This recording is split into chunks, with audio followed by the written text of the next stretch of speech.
Yes people, good morning, good afternoon, good evening. कैसे सब लोग? होप सो आप सब लोग बहुत बढ़िया रहेंगे। मैं बता दूं, मैं भी बहुत अच्छा हूं। तो हमने लास्ट के 2 लेक्चर में टैक्स रेट और कैपिटल गेन वाले टॉपिक को रिवाइज किया था। आज हम चालू करेंगे इनकम फ्रॉम अदर सोर्सेज, और कुछ छोटे छोटे टॉपिक्स है वो भी आज अपन कवर करने वाले हैं। तो सबसे पहली चीज sir, income from other sources में कौन सी इनकम आती है? तो मैं बता दूं, जो income salary, house property, business, capital gain में नहीं आती है, वो इनकम फ्रॉम अदर सोर्सेज में आती है। तो सर कौन कौन सी इनकम यहां पे आएगी? जैसे सिक्योरिटी का इंटरेस्ट है, वो इंटरेस्ट आपका यहां पे आ जाएगा। एज वेल एज अगर आपका कोई प्लांट एंड मशीनरी, फर्नीचर है, उसको आपने लेट आउट किया और उसका जो रेंट है वो रेंट आईएफओएस में आएगा। लेकिन अगर आपका लेट आउट करने का बिजनेस है तो उस केस में आपका वो इनकम है वो पीजीबीपी का इनकम बन जाएगा। या फिर अगर मान लो हाउस प्रॉपर्टी आपने सबलेट कर दी। अब एक बात समझना, अगर आप हाउस प्रॉपर्टी के ओनर हो, आपने लेट आउट किया हाउस प्रॉपर्टी, तो रेंटल इनकम आपके हाउस प्रॉपर्टी में जाती है। लेकिन अगर हाउस प्रॉपर्टी को आपने सबलेट कर दिया तो सबलेट करने से जो इनकम आती है that is taxable under income from other sources. उसके बाद आपका जो डिविडेंड का इनकम है that is always taxable under income from other sources. भले वो शेयर्स आपके स्टॉक इन ट्रेड है, यानी उससे कोई फर्क नहीं पड़ता। गाइस ध्यान रखना, dividend income is always taxable under income from other sources. उसके बाद विनिंग का इनकम है, इंटरेस्ट ऑन बैंक डिपॉजिट है, या फिर तुम्हारा लोन गिवन पे इंटरेस्ट है, रॉयल्टी इनकम है, डायरेक्टर सिटिंग फीस है, या एग्रीकल्चर इनकम, जो लैंड इंडिया के बाहर है, इंडिया के अंदर जो लैंड होती है उसकी एग्रीकल्चर इनकम है वो आपकी एग्जेम्प्ट हो जाती है। उसके बाद जो एमपी, एमएलए, एमएलसी होते हैं उनको जो सैलरी वगैरह मिलती है that is taxable under income from other sources because they are not a employ of the government. उसके बाद इनकम टैक्स का रिफंड आता है, उस रिफंड पे इंटरेस्ट आता है 244A का, that refund interest is taxable under income from other sources. As well as the कोई भी अगर मान लो इनकम आती है इन्वेस्टमेंट वगैरह से तो वो तुम्हारे इनकम फ्रॉम अदर सोर्सेज में चली जाएगी। अब आपको जो फैमिली पेंशन मिलती है, फैमिली पेंशन किसको मिलती है कि अगर मान लो किसी भी पर्सन की डेथ हो जाती है और उसकी फैमिली को जो पेंशन मिलती है that is called family pension. तो फैमिली पेंशन है वो इनकम फ्रॉम अदर सोर्सेज में जाती है। लेकिन यहां पे आपको कुछ एग्जेम्पशन मिलता है। एग्जेम्पशन कितना मिलता है कि जितना फैमिली पेंशन मिला उसका 1/3 या 15,000 rupees per annum which ever is lower, उतने का एग्जेम्पशन मिल जाता है, बाकी वाला टैक्सेबल हो जाता है। सो फॉर एन एग्जांपल 60,000 का फैमिली पेंशन मिला तो 60,000 का 1/3 कम्स टू द 20,000 और 15,000 whichever is lower comes to the 15,000। So 60,000 minus 15,000 remaining is 45,000। 45,000 will be taxable. लेकिन एक चीज समझना, अगर फैमिली पेंशन मिलती है वो अपने किसी सेना में कोई जवान था या पैरामिलिट्री जो फोर्सेज रहती है उसका कोई जवान है वो शहीद हो जाता है अपनी ड्यूटी करते हुए शहीद हो जाता है, या किसी को लाइक वीर चक्र मिला है या परमवीर चक्र मिला है और उनके घर वालों को कोई फैमिली पेंशन मिलती है तो वो टोटली एग्जेम्प्ट है। ये ध्यान रखना। मैंने क्या बोला कि जो भी अपनी सेना के जवान होते हैं या पैरामिलिट्री फोर्सेस के जवान होते हैं वो अपनी ड्यूटी करते हुए अगर शहीद हो जाते हैं तो उन केस में उनके फैमिली को जो पेंशन मिलेगी दैट इज टोटली एग्जेम्प्ट। उसके बाद में एक और चीज समझना, अगर मान लो आपको इंटरेस्ट मिलता है late compensation on the compulsory acquisition of capital asset तो that interest will be taxable under income from other sources, जो मैं ऑलरेडी आपको बता चुका हूं कैपिटल गेन में भी। अब अपन बात करते हैं टैक्सेशन ऑफ गिफ्ट की। सर जो भी गिफ्ट मिलता है वो गिफ्ट टैक्सेबल होता है या नहीं? आपको अगर कोई गिफ्ट वगैरह मिला, is that gift is taxable और नहीं, टैक्सेबल और नॉट, समझने की कोशिश करना। सबसे पहली चीज एक हमेशा ध्यान रखना, एम्प्लॉय को एम्प्लॉयड से कोई भी गिफ्ट मिलता है that is taxable under the head salary because that is due to employ employer relationship. Employ को एम्प्लॉयर से कोई भी गिफ्ट मिलता है, कभी भी मिलता है, it is taxable under the head salary. अगर वो मान लो इन कैश है तो वो पूरा टैक्सेबल हो जाएगा, और इन काइंड है तो 5,000 से कम है तो एग्जेम्प्ट हो जाएगा, 5,000 या उससे ज्यादा है तो वो टैक्सेबल हो जाता है। उसके बाद अगर आपको बिजनेस एंड प्रोफेशन की वजह से कोई भी गिफ्ट मिलता है, मींस आपको अपने क्रेडिटर से या फिर डेटर से या सप्लायर से, आपके क्लाइंट से कोई गिफ्ट मिलता है, that is gift due to business and profession, it is always taxable under the head PGBP due to section 28। उसके बाद वाले जो गिफ्ट है वो इनकम फ्रॉम अदर सोर्सेज में आते हैं। अब एक बात समझना, इनकम फ्रॉम अदर सोर्सेज में एक सेक्शन होती है दैट इज द 56(2)(10 और 56(2)(10 है वो 1 अप्रैल 2017 से एप्लीकेबल है। उससे पहले 56(2)(7 हुआ करती थी जो 1 अक्टूबर 2009 से लेके और 31 मार्च 2017 तक थी, और उसके बाद में आपकी 1 अप्रैल 2017 से सेक्शन 56(2)(10 है। अब एक बात समझना, 56(2)(10 क्या बोलते हैं, इधर देखो। सबसे पहली चीज कि gift is received by any person में individual, HUF, company, partnership firm, AOP, BOI सब लोग करके, ठीक है। If gift is received by any person, और अगर मान लो आप यहां पे मिस्टर आईडी हटला आईटीसी में आते हो, मैंने क्या बोला, मिस्टर आईडी हटला आईटीसी में आते हो तो उस केस में आपको 56(2)(7 है वो नहीं लगेगा। अब आप मुझे बोलोगे मिस्टर आईडी हटला आईटीसी का मतलब क्या होता है? एम का मतलब आपको मैरिज पे गिफ्ट मिलता है, आर का मतलब आपको रिलेटिव से गिफ्ट मिलता है, आई का मतलब आपको इनहेरिटेंस में कोई एसेट मिलती है, डी का मतलब in contemplation of death. In contemplation of death का मतलब होता है जब कोई इंसान मरने वाला होता है, मरने के टाइम पे गिफ्ट देता है, that is called in contemplation of death. याद है वो एमसिल का ऐड आता था जिसमें वो बोलता था पापा एक और जीरो, पापा एक और जीरो, और पापा पापा जीरो लगाते और वो आगे से बारिश की बूंद गिरती और वो एक मिट जाता है। That is called in contemplation of death. तो मिस्टर आईटी हटला आईटी से एम का मतलब मैरिज पे, आर का मतलब रिलेटिव, आई का मतलब इनहेरिटेंस, डी का मतलब इनकंटेम्पलेशन ऑफ डेथ, एच का मतलब हॉस्पिटल या जो मेडिकल इंस्टीट्यूशन होते हैं उनसे गिफ्ट मिलता है, यू का मतलब आपको यूनिवर्सिटी से गिफ्ट मिलता है, टी का मतलब आपको ट्रस्ट से, मींस बाय द ट्रस्ट और फ्रॉम द ट्रस्ट करके, ठीक है, या तो ट्रस्ट को, जो चैरिटेबल रिलीजियस ट्रस्ट होते हैं उनको गिफ्ट मिलता है, या फिर उन ट्रस्ट से किसी को गिफ्ट मिलता है जो 12AA में रजिस्टर्ड है, तो ये सेक्शन नहीं लगेगी। एंड एलए का मतलब होता है लोकल अथॉरिटी से, लोकल अथॉरिटी में बीएमसी, म्युनिसिपैलिटी एंड ऑल, इनसे अगर आपको कोई गिफ्ट मिलता है तो सेक्शन नहीं लगेगी। आईटीसी का मतलब क्या होता है? आई का मतलब सबसे पहले, अगर किसी भी इंडिविजुअल ने किसी भी प्राइवेट ट्रस्ट को गिफ्ट दिया और वो ट्रस्ट जो है वो इंडिविजुअल के रिलेटिव के बेनिफिट के लिए बनाया गया है। मैंने क्या बोला? कोई भी प्राइवेट ट्रस्ट है उसको किसी इंडिविजुअल से गिफ्ट मिलता है और जो ट्रस्ट है वो उस इंडिविजुअल के रिलेटिव के लिए बेनिफिट के लिए बनाया गया है, तो उस केस में ये सेक्शन नहीं लगेगी। और यहां पे टी का मतलब होता है कि अगर कोई भी फंड है, मेडिकल इंस्टीट्यूशन है, कॉलेज है, यूनिवर्सिटी है, वो उनको अगर गिफ्ट मिलता है, देखो उनसे लोगों को गिफ्ट मिलता है तो उस केस में सेक्शन 56(2)(10) नहीं लगती, और इनको खुद को गिफ्ट मिलता है तो भी 56(2)(10) नहीं लगती। और उसके बाद सी का मतलब certain transaction not regarded as transfer under section 47। जैसे 47 में अपन ने डिस्कस किया था कि एचयूएफ का पार्टीशन हो जाता है और एचयूएफ के पार्टीशन के टाइम पे अगर मेंबर को असेट मिलती है करके, ठीक है, या फिर अगर होल्डिंग ने सब्सिडरी को असेट ट्रांसफर की, सब्सिडरी ने होल्डिंग को असेट ट्रांसफर की, या अमलगमेशन डीमर्जर होता है, या अमलगमेशन डीमर्जर होता है, तो उस केस में सेक्शन 56(2)(10) है वो नहीं लगेगी। तो मैंने क्या बोला? आईटीसी, आई का मतलब अगर किसी इंडिविजुअल से किसी भी प्राइवेट ट्रस्ट को गिफ्ट मिलता है और वो प्राइवेट ट्रस्ट को जो गिफ्ट दिया गया है, वो ट्रस्ट जो बनाया गया है वो इंडिविजुअल के रिलेटिव के बेनिफिट के लिए है। दूसरी चीज मैंने बोला टी का मतलब अगर फंड है, ट्रस्ट है, कॉलेज है, यूनिवर्सिटी है, मेडिकल इंस्टीट्यूशन है, इनको अगर कोई गिफ्ट मिलता है by this particular like trust और मेडिकल इंस्टीट्यूशन एंड ऑल, तो सेक्शन 56(2)(10) नहीं लगेगा। और सी का मतलब certain transaction not regarded as transfer. यहां पे मैंने आपको बताया कि अगर मान लो जैसे एचयूएफ का पार्टीशन होता है और मेंबर को गिफ्ट मिलता था, या फिर होल्डिंग ने सब्सिडरी को ट्रांसफर किया, सब्सिडरी ने होल्डिंग को ट्रांसफर किया, या अमलगमेशन डीमर्जर की वजह से आपको कोई भी असेट मिलती है, तो उस केस में सेक्शन 56(2)(10) है वो आपका नहीं लगेगा। You got my point or not? Yes. अब एक और चीज समझना है, यहां पे एक और अमेंडमेंट किया और इन्होंने बोला कि अगर गवर्नमेंट कोई नोटिफाइड करती है ट्रांजैक्शन कि वहां पे 56(2)(10) नहीं लगेगा, तो वहां पे भी नहीं लगेगा। और यहां पे नोटिफाइड किया हुआ दिल्ली की जो अनऑथोराइज्ड कॉलोनीज थी, तो जो भी दिल्ली में अनऑथोराइज्ड कॉलोनी थी, आपको पता रहेगा अनऑथोराइज्ड कॉलोनी को इन्होंने इलेक्शन से पहले मोदी जी ने क्या किया था, उसको ऑथोराइज कर दिया था। तो ऑथोराइज करने पे उनको सर्टिफिकेट वगैरह दिया गया, तो उस केस में that won't be treated as the gift, और ये इस केस में सेक्शन 56(2)(10) है वो नहीं लगेगा। तो देखो बेटा, मैंने क्या बोला? All people just pay attention.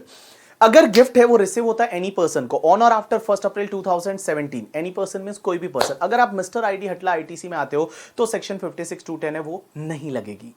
But अगर आप अदरवाइज में जाते हो और अदरवाइज में आपको मनी मिल जाता है, तो ध्यान रखना एग्रीगेट मनी आपको 50,000 से ज्यादा है, then it is fully taxable.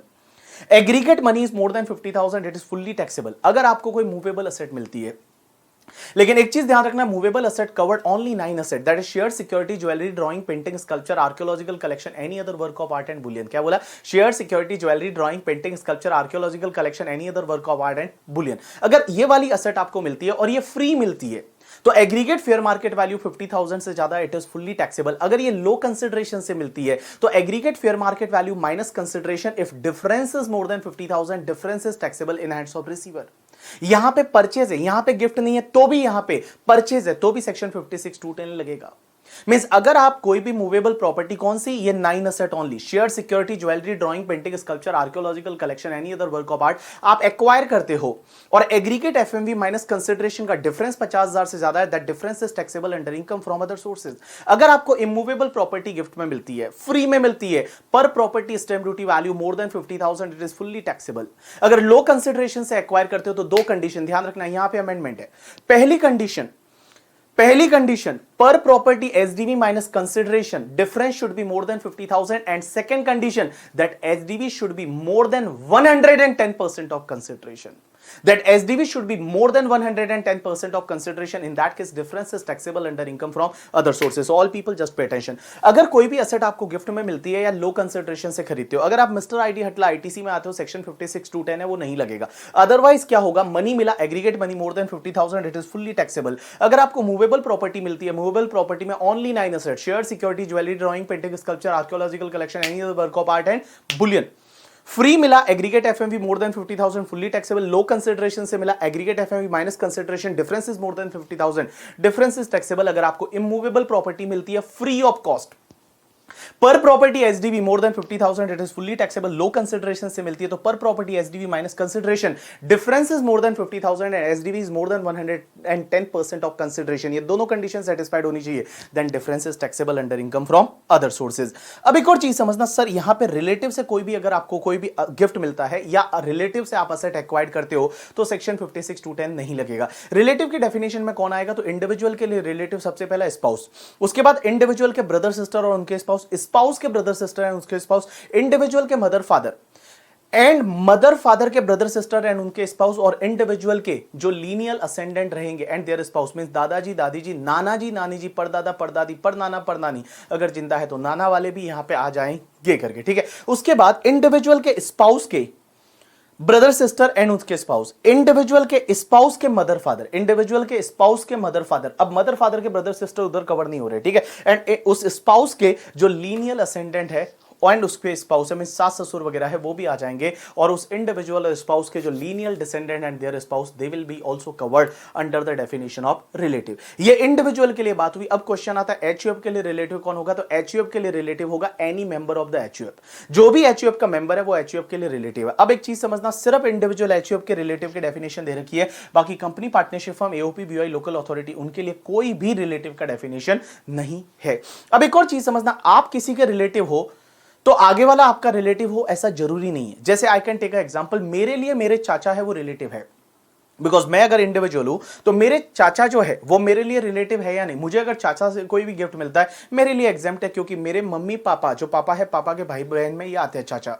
लेकिन मैं बता दूं चाचा के लिए मैं रिलेटिव नहीं हूं, चाचा के लिए मैं रिलेटिव नहीं हूं, क्योंकि चाचा के लिए मेरे पापा तो रिलेटिव है बट मैं उनके लिए रिलेटिव नहीं हूं। तो एक चीज ध्यान रखना, ऐसा जरूरी नहीं आपके लिए कोई रिलेटिव है उसके लिए भी आप रिलेटिव हो। अब एक और चीज समझना सर, अगर मान लो सेक्शन 56(2)(10) में एसएससी है वो एसडीवी से सेटिस्फाइड नहीं है, कैन योर केस में be transfer to valuation officer, answer is yes, जैसा 50C में पढ़ा था वैसा का वैसा। अब एक और चीज समझना, सेक्शन 56(2)(10) जो आपको कोई भी असेट मिलती है ना, वो एप्लीकेट, ये जो सेक्शन है 56(2)(10) वो तभी लगेगी जो असेट आपके लिए मिल रही है वो आपके लिए कैपिटल असेट है। आपको जो मिल रहा है अगर वो स्टॉक इन ट्रेड है तो ये सेक्शन नहीं लगती, क्योंकि जैसे फॉर एन एग्जांपल आपने stock in trade low consideration से खरीदा, तो stock in trade low consideration से आप खरीदोगे और फिर आगे जाके बेचोगे तो ऑलरेडी बीजीबीपी में टैक्सेबल हो जाएगा ना, तो यहां पे सेक्शन 56(2)(10) है वो नहीं लगती। अब एक और चीज समझना, 56(2)(10) अगर लग जाती है, आप कोई एसेट गिफ्ट में मिलती है या फिर आप लो कंसिडरेशन से एक्वायर करते हो एंड 56(2)(10) लग गई और आपने एसडीवी एफएमवी पे टैक्स भर दिया, तो जो एसडीवी एफएमवी कंसीडर हुई है अंडर सेक्शन 56(2)(10) वो ही आपकी कॉस्ट ऑफ एक्विजिशन मानी जाएगी ड्यू टू सेक्शन 49(4). तो 49(4) क्या बोलती है कि अगर कोई एसेट आपको गिफ्ट में मिलती है या लो कंसिडरेशन से मिलती है और उस पे आपने 56(2)(10) में टैक्स भर दिया, आपने 56(2)(10) में टैक्स भर दिया, तो जो एसडीवी एफएमवी पे आपने 56(2)(10) में टैक्स भरा है that will be treated as your cost of acquisition due to section 49(4). अब एक और चीज समझना, एक सेक्शन होती है 43CA, ये 43CA पीजीबीपी की सेक्शन है। It is a similar section of the section 50C। 50C अपन ने क्या पढ़ा था कि अगर कोई इमूवेबल प्रॉपर्टी आप ट्रांसफर करते हो और वो आपके लिए कैपिटल असेट है और सेल कंसिडरेशन से एसडीवी ज्यादा है by 110%, in that case SDV is treated as full value of consideration. वो कब लगती थी, जब आपके लिए इमूवेबल प्रॉपर्टी कैपिटल असेट थी। लेकिन जो बिल्डर है, बिल्डर के लिए immovable property stock in trade होती है, उसके लिए ये सेक्शन लगती है।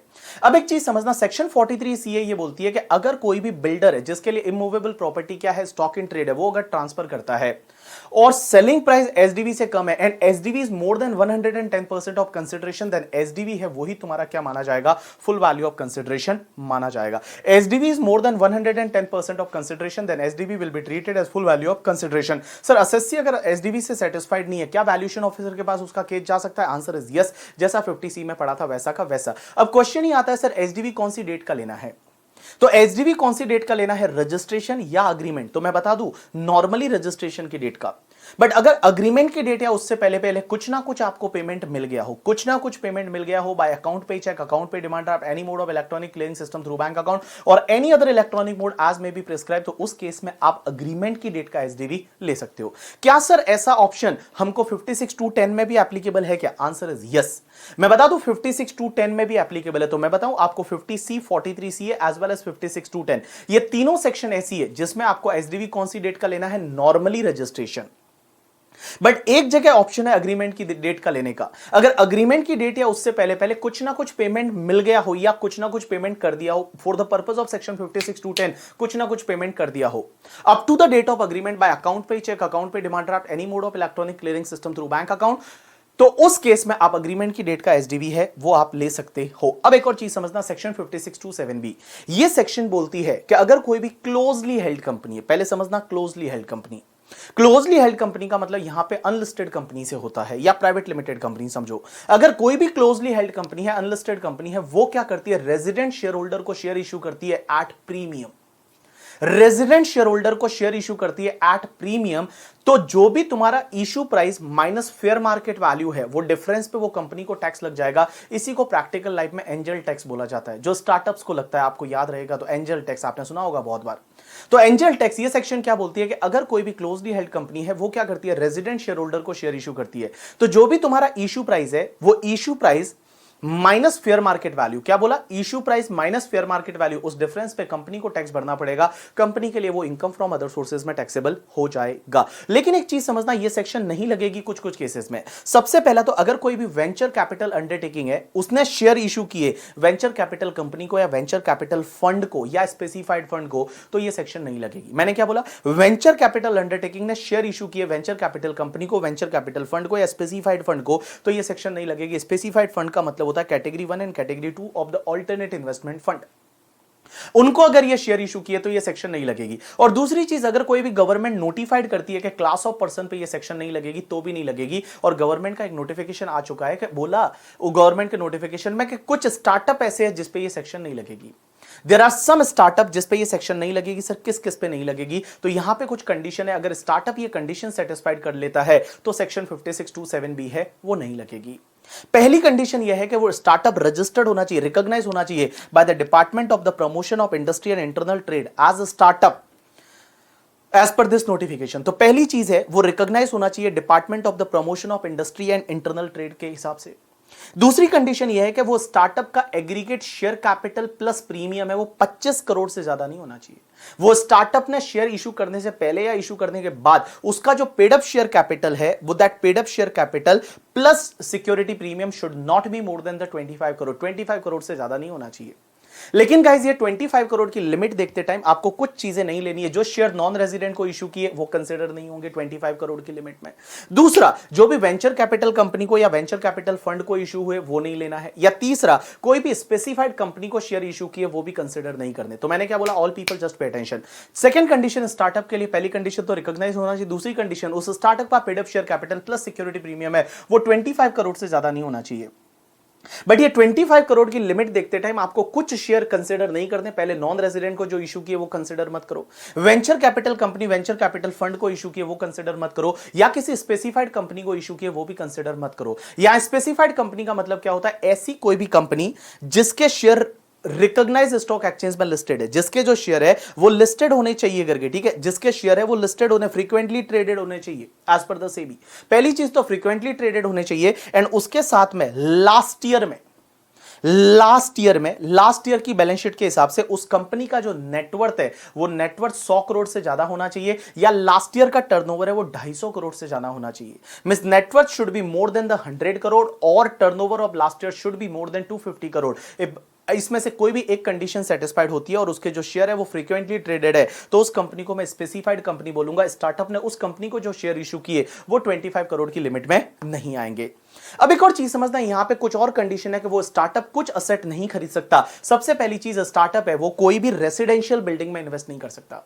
वो स्टार्टअप वो पैसे को किसी भी पैसे को उसको रेसिडेंशियल बिल्डिंग में इन्वेस्ट नहीं कर सकता। लेकिन अगर रेसिडेंशियल बिल्डिंग का सेल का ही बिजनेस है, अगर वो स्टार्टअप एज अ बिल्डर है या फिर उसका रेंटिंग का बिजनेस है, लेट आउट का बिजनेस है, ठीक है, तो उस केस में वो रेसिडेंशियल बिल्डिंग में इन्वेस्ट कर सकता है, कोई दिक्कत नहीं है। दूसरा, वो जो स्टार्टअप है वो किसी भी कमर्शियल बिल्डिंग में भी इन्वेस्ट नहीं कर सकता। लेकिन कमर्शियल बिल्डिंग में कब कर सकता है, अगर वो कमर्शियल बिल्डिंग को खुद के बिजनेस के लिए ऑक्यूपाई किया, या उसके रेंटिंग का बिजनेस है, या फिर उसके सेल करने का बिजनेस है, तो उस केस में कर सकता है। वो स्टार्टअप किसी को लोन और एडवांसेस भी नहीं दे सकता, लेकिन अगर लोन एडवांस देने का बिजनेस है तो उस केस में कर सकता है, कोई दिक्कत नहीं है। किसी को भी कैपिटल कॉन्ट्रीब्यूशन वो नहीं कर सकता। उसके बाद वो स्टार्टअप किसी के शेयर सिक्योरिटी नहीं खरीद सकता। उसके बाद वो ये स्टार्टअप है कोई भी मोटर व्हीकल, एयरक्राफ्ट या यॉट है वो या any other mode of transportation vehicle है वो 10 लाख से ज्यादा का इन्वेस्ट नहीं कर सकता। मींस 10 लाख रुपए से ज्यादा का वो ना तो व्हीकल खरीद सकता है, ना एयरक्राफ्ट खरीद सकता है, ना यॉट खरीद सकता है। लेकिन एक चीज समझना, अगर उसका वो स्टॉक इन ट्रेड है करके, ठीक है, या उसका लीजिंग वगैरह का बिजनेस है तो खरीद सकता है, कोई दिक्कत नहीं है। उसके बाद वो स्टार्टअप है, ज्वेलरी में इन्वेस्ट नहीं कर सकता, लेकिन ज्वेलरी का as a stock in trade है तो वो इन्वेस्ट कर सकता है, कोई दिक्कत नहीं है। एज वेल एज द यहां पे तुम्हारा archaeological collection, drawing, painting, sculpture, any other work of art है या बुलियन है, उसमें भी इन्वेस्टमेंट वो स्टार्टअप नहीं करेगा। लेकिन ये कंडीशन कितने साल तक लगेगी? ये कंडीशन जो लगेगी वो 7 साल तक लगेगी।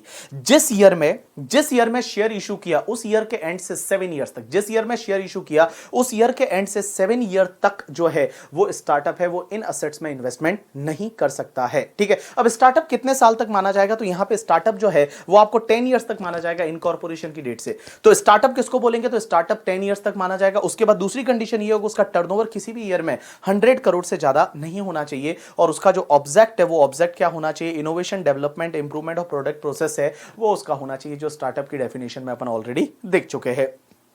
अब एक चीज समझना, लास्ट ईयर यहां पे एक प्रोवाइजो ऐड किया कि अगर आगे जाके कोई भी ये वायलेशन हो जाता है, आगे जाके एक कंडीशन का वायलेशन हो जाता है, और पहले तो स्टार्टअप को टैक्स नहीं लगा था क्योंकि वो शेयर इशू किए थे, तब तो 5627 भी नहीं लगा था, लेकिन अगर वायलेशन हुआ तो उस ईयर में स्टार्टअप को टैक्स पे करना पड़ेगा। स्टार्टअप की वो आईएफएस की इनकम मानी जाएगी in the year of violation, और उसको टैक्स पे करना पड़ेगा, और उसके साथ साथ में ये मिस रिपोर्टिंग ऑफ इनकम और माना जाएगा। और यहां पे स्टार्टअप जो है वो स्टार्टअप को 270A का पेनल्टी भी लग जाएगा। 270A का 200% का पेनल्टी लग जाएगा। You got my point or not? Yes. अब एक और चीज समझना, एक सेक्शन होती है 56(2)(11), और ये सेक्शन ये बोलती है कि अगर मान लो आपके कोई एम्प्लॉयमेंट है और एम्प्लॉयमेंट में आपका टर्मिनेशन होता है, मॉडिफिकेशन होता है, और आपको किसी नॉन एम्प्लॉयर ऑर्गेनाइजेशन से कुछ पैसा मिलता है, that will be taxable under income from other sources. That will be taxable under income from other sources. इसका मतलब क्या हुआ कि जैसे कोई एम्प्लॉई है, अगर एम्प्लॉई को एम्प्लॉयर से कुछ भी मॉडिफिकेशन टर्मिनेशन के टाइम पे मिलता है तो वो profit in lieu of salary माना जाता है, वो सैलरी हेड में टैक्सेबल हो जाता है। लेकिन मान लो एम्प्लॉयमेंट में टर्मिनेशन, मॉडिफिकेशन हो रहा है, आपको किसी नॉन एम्प्लॉयर ऑर्गेनाइजेशन से कहीं और से पैसा मिलता है, then it will be taxable under income from other sources. अब एक और चीज समझना, सेक्शन 57 ये बोलती है कि जब भी आप इनकम फ्रॉम अदर सोर्सेज की इनकम निकालोगे तो उसके सामने जो भी रीजनेबल खर्चे होते हैं, अगर इनकम टैक्सेबल है तो उसके सामने खर्चे अलाउ होंगे। मैं आपको जो बोल रहा हूं ध्यान रखना। देखो, अगर इनकम टैक्सेबल होती है तो उसके सामने खर्चे अलाउ होंगे, अगर इनकम एग्जेम्प्ट है तो उसके सामने के खर्चे आपको इग्नोर करते हैं। इनकम जो है वो अगर इंटरेस्ट फ्रॉम लेट कंपनसेशन है, interest on compulsory acquisition of asset, और उस पर लेट कंपनसेशन पे इंटरेस्ट मिला, उसके सामने 50% का स्टैंडर्ड डिडक्शन मिलेगा और कोई भी खर्चा अलाउ नहीं होगा। अब एक चीज समझना, इस बार से इन्होंने एक अमेंडमेंट किया कि जब भी आपको डिविडेंड मिलता है किसी भी कंपनी से, now from this year dividend as well as the income from UTI mutual fund is taxable in hands of share holder. तो भैया जो भी आपको डिविडेंड मिलता है या फिर आपको जो income from UTI mutual fund मिलता है, इसके सामने आपको कोई खर्चे अलाउ नहीं होंगे एक्सेप्ट इंटरेस्ट। इंटरेस्ट का खर्चा अलाउ होगा। अगर आपने लोन लेके और शेयर में या यूटीआई म्यूचुअल फंड में इन्वेस्ट किया है तो जो इंटरेस्ट का एक्सपेंसेस है वो अलाउ होगा, और वो भी कितना पता है? Up to 20% of the income. Means dividend जो है वो डिविडेंड अभी टैक्सेबल होगा, डिविडेंड के सामने और कोई खर्चे अलाउ नहीं होंगे, डिविडेंड के सामने सिर्फ क्या अलाउ होगा पता है? इंटरेस्ट, और इंटरेस्ट भी कितना अलाउ होगा? Up to 20% of the dividend और income from UTI mutual fund. उसके बाद सेक्शन 58 ये बोलती है कि भैया जो भी पर्सनल एक्सपेंसेस है वो अलाउ नहीं होते हैं, या फिर इंडिया के बाहर किसी को सैलरी या इंटरेस्ट का पेमेंट किया, उस पर टीडीएस नहीं काटा या काटा बट गवर्नमेंट को जमा नहीं करवाया तो वो अलाउ नहीं होगा। उसके बाद में किसी को 10,000 से ज्यादा का कैश में पेमेंट किया in the single day to a single person, वो अलाउ नहीं होगा। और रेजिडेंट को पेमेंट किया, टीडीएस नहीं काटा तो 30% आपका क्या हो जाएगा? Disallowed. This is the completion of income from other sources. अब अपन सीधा पीजीबीपी अगले लेक्चर में लेंगे। अब अपन दूसरा टॉपिक है वो स्टार्ट करते हैं। Next topic is the taxation of amalgamation and demerger. सबसे पहले बात करते हैं अमलगमेशन की। सर अमलगमेशन किसको बोलते हैं? तो अमलगमेशन का मतलब या तो दो या दो से ज्यादा कंपनी मिलकर कोई नई कंपनी बना लेती है, या कोई एक कंपनी दूसरी कंपनी को टेक ओवर कर लेती है, that is called amalgamation. But दो कंडीशन सेटिस्फाइड होनी चाहिए। पहली कंडीशन तो ये कि पुरानी कंपनी के ऑल असेट एंड लायबिलिटीज है वो नई कंपनी को ट्रांसफर होनी चाहिए, एंड 75% वैल्यू के जो शेयर होल्डर है, 75% वैल्यू के शेयर होल्डर है वो नई कंपनी के, अमलगमेटेड कंपनी के शेयर होल्डर बनने चाहिए। अब एक चीज समझना, अमलगमेशन है वो टैक्स फ्री होता है। तो क्वेश्चन ये आता है क्या टैक्स ट्रीटमेंट होगा अमलगमेटिंग कंपनी के हाथ में, अमलगमेटेड कंपनी के हाथ में, as well as the share holder के हाथ में। तो पहले मैं बात कर दूं अमलगमेटिंग कंपनी की। अमलगमेटिंग कंपनी जब भी असेट ट्रांसफर करती है नई कंपनी को, अमलगमेटेड कंपनी को, it won't be treated as transfer, capital gain is not applicable due to section 47। तो यहां कैपिटल असेट पे कैपिटल गेन नहीं लगेगा। अब क्वेश्चन ये आता है कि सर एक बात बताओ, जो अमलगमेटेड कंपनी है, जो न्यू कंपनी को असेट मिलेगी, तो क्या न्यू कंपनी के हाथ में इनकम फ्रॉम अदर सोर्सेज में टैक्स लगेगा? Answer is no, because mister IT हटला आईटीसी में जो सी वाला पॉइंट है उसके हिसाब हिसाब से 56,210 तो नहीं लगेगा। अब एक चीज समझना, जब भी जो अमलगमेटेड कंपनी है, जो नई कंपनी है, वो उस असेट को बेचेगी तो कैपिटल गेन लगेगा। Answer is yes. कॉस्ट किसका लेंगे? Cost to previous owner. Period of holding किसका लेंगे? प्रीवियस ओनर से। और इंडेक्सेशन किसका लेंगे? प्रीवियस ओनर से। You got my point or not? Yes. अब एक और चीज समझना सर, शेयर होल्डर के हाथ में क्या होगा? तो जो भी शेयर होल्डर है वो शेयर होल्डर के हाथ में क्या होगा? तो शेयर होल्डर के हाथ में जब भी पुरानी कंपनी के शेयर के बदले नई कंपनी का शेयर मिलेगा, it won't be treated as transfer, capital gain is not applicable. Means amalgamating company के शेयर के बदले आपको अमलगमेटेड कंपनी का शेयर मिलेगा, it won't be treated as transfer, capital gain is not applicable. But जब भी आप नई कंपनी के शेयर बेचोगे तो कैपिटल गेन लगेगा। Answer is yes. कॉस्ट क्या लोगे? Cost to previous owner. Period of holding previous owner से, इंडेक्सेशन प्रीवियस ओनर से। So cost of acquisition previous owner का, period of holding previous owner से, इंडेक्सेशन भी प्रीवियस ओनर से। Previous owner का मतलब पुरानी कंपनी के शेयर से। ठीक है, तो पुरानी कंपनी के शेयर का कॉस्ट है वही कॉस्ट ऑफ एक्विजिशन बन जाएगा। पुरानी कंपनी से पीरियड ऑफ होल्डिंग और पुरानी कंपनी से इंडेक्सेशन आप लोगे। अब एक बात समझना, जब भी अमलगमेशन होता है तो पुरानी कंपनी के जो भी अनअब्सॉर्ब्ड डेप्रिसिएशन होता है और बिजनेस के लॉसेस होते हैं अदर देन स्पेक्युलेटिव बिजनेस, तो जो भी बिजनेस के लॉसेस और अनअब्सॉर्ब्ड डेप्रिसिएशन है वो नई कंपनी है वो कैरी फॉरवर्ड कर सकती है। और नई कंपनी को यहां पे बिजनेस लॉस के केस में फ्रेश 8 इयर्स का टाइम मिलता है, जो कि मैंने आपको बता रखा है कहां पे, सेट ऑफ कैरी फॉरवर्ड के टॉपिक में। अब एक और कंसेप्ट आता है, that is called demerger. Demerger किसको बोलते हैं? कि अगर किसी भी कंपनी का कोई भी सेगमेंट अलग हो जाता है, किसी भी कंपनी का कोई भी सेगमेंट है, कोई भी यूनिट है, वो आप अलग करके और कोई दूसरी कंपनी बना लेते हो, that is called demerger. That is called demerger. एक एग्जांपल मैंने आपको हमेशा पढ़ाते टाइम एक एग्जांपल लिया, that is the Titan limited. एक कंपनी है, टाइटन के 2 सेगमेंट है, वन इज द वॉच वाला segment, one is the jewellery वाला सेगमेंट, जिसको तनिष्क बोलते हैं। मान लो उन्होंने क्या किया, तनिष्क को एक अलग कंपनी बना दी और तनिष्क लिमिटेड उसका नाम दे दिया। तो जो नई कंपनी बनती है ना, डीमर्जर के केस में जो भी नई कंपनी बनती है ना, that is called your resulting company. इसको बोला जाता है रिजल्टिंग कंपनी। और जो पुरानी कंपनी जो रहती है, that is called your demerged company. तो क्वेश्चन ये आता है कि सर ये डीमर्जर जो होता है, डीमर्जर के केस में टैक्स ट्रीटमेंट क्या होगा? पहली चीज तो डीमर्जर किसको बोलेंगे? तो डीमर्जर कब माना जाता है? कि जब आप कोई भी अपनी अंडरटेकिंग है वो किसी दूसरी कंपनी को ट्रांसफर कर देते हो, that is called your demerger. But आपको 5 कंडीशन सेटिस्फाइड करनी पड़ेगी। पहली कंडीशन कि जो अंडरटेकिंग ट्रांसफर हो रहा है, जो सेगमेंट ट्रांसफर हो रहा है, उसकी ऑल असेट एंड लायबिलिटीज है वो नई कंपनी को ट्रांसफर होनी चाहिए। All asset and liability jewellery division की है वो तनिष्क लिमिटेड को ट्रांसफर होनी चाहिए। दूसरी कंडीशन यह है कि जो भी असेट एंड लायबिलिटी ट्रांसफर हो रही है वो बुक वैल्यू पे होनी चाहिए, मींस यहां पे रीवैल्यूएशन को आपको इग्नोर करना पड़ेगा। तीसरी कंडीशन यह है कि भैया जो ये नई कंपनी बनेगी, that is the Tanishq limited, ये तनिष्क लिमिटेड क्या इशू करेगी पता है? अपने शेयर इशू करेगी। किसको? Share holder of the Titan limited. जो डीमर्ज कंपनी के शेयर होल्डर है वो डीमर्ज कंपनी के शेयर होल्डर को प्रोपोर्शनेट बेसिस पे शेयर मिलने चाहिए, प्रोपोर्शनेट बेसिस पे शेयर मिलने चाहिए। जैसे फॉर एन एग्जांपल उन्होंने प्रोपोर्शन रखा कि आपके पास 10 शेयर है तो आपको 2 मिलेगा, तो मेरे पास अगर 100 है तो मुझे 20 मिलना चाहिए, आपके पास 1 लाख है तो आपको 20,000 मिलना चाहिए। मींस वो रेशियो है, प्रोपोर्शनेट है, वो आपको मेंटेन होना चाहिए। उसके बाद चौथी कंडीशन ये है कि बेटा ये डीमर्ज कंपनी के जितने शेयर होल्डर है, एटलीस्ट 75% वैल्यू के शेयर होल्डर है, वो रिजल्टिंग कंपनी के शेयर होल्डर बनने चाहिए। और ये जो अंडरटेकिंग ट्रांसफर हो रही है ये गोइंग कंसर्न बेसिस पे होनी चाहिए, ये गोइंग कंसर्न बेसिस पे होनी चाहिए। अगर ये 5 कंडीशन सेटिस्फाइड होती है तो इसको हम डीमर्जर बोलेंगे। अब क्वेश्चन ये आता है कि सर मैंने बोला यहां पे कि रीवैल्यूएशन को इग्नोर करना है, यहां पे बुक वैल्यू पे ट्रांसफर होनी चाहिए। लेकिन एक बात समझना, आजकल क्या होता है, इंडेस फॉलो होता है और इंडेस के हिसाब से जो तनिष्क लिमिटेड है वो अगर मान लो असेट को किसी और वैल्यू पे रिकॉर्ड करती है, जो तनिष्क लिमिटेड है वो असेट को किसी और वैल्यू पे रिकॉर्ड करती है, तो चलेगा या नहीं चलेगा? चलेगा, कोई दिक्कत नहीं है। अगर इंडेस को कंप्लाई करते हुए जो नई कंपनी है रिजल्टिंग कंपनी वो असेट को किसी और वैल्यू पे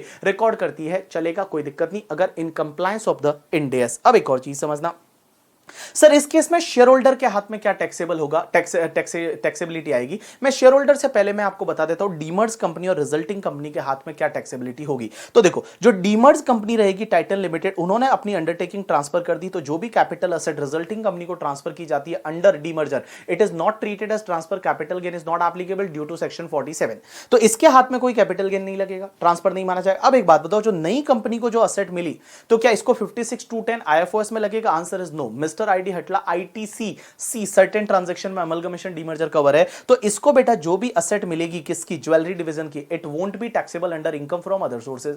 अब क्वेश्चन ये आता है कि सर तनिष्क लिमिटेड जो रिजल्टिंग कंपनी उस असेट को बेचेगा तो उसकी कॉस्ट क्या लेंगे? Cost to previous owner Titan limited का।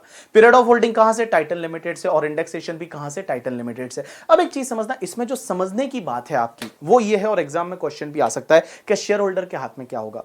तो एक बात बताओ, आप और मैं अगर इस टाइटन के शेयर होल्डर थे, मिस डीमर्ज कंपनी के शेयर होल्डर थे, अपनी कंपनी का कोई सेगमेंट टूट गया और नई कंपनी बन गया, तो नई कंपनी ऑब्वियसली अपने को शेयर अलॉट करने वाली है।